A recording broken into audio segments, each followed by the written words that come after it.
Welcome to Kenton's videos. Enjoy the video. You start by making sure the basics are handled, then act fast.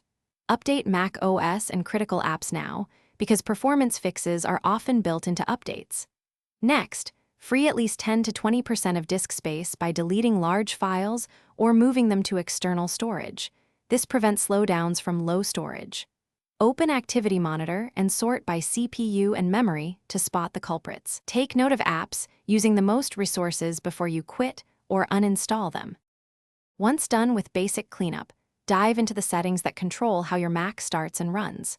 Disable unnecessary login items so fewer apps launch at boot. Make the change in users and groups. Quit or uninstall apps you rarely use. Use an app cleaner to remove leftovers, because background helpers hog RAM. Then reduce visual effects by turning off motion and transparency and accessibility. This lowers GPU and CPU work, so the interface feels snappier, especially on older machines. Finish by repairing system-level issues and checking hardware.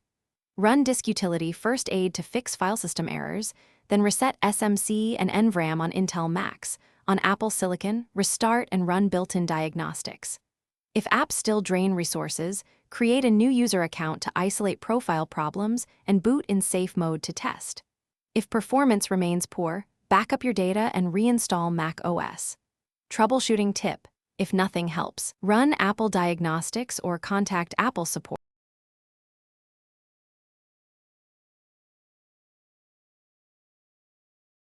Thanks for watching. Consider subscribing if we helped you.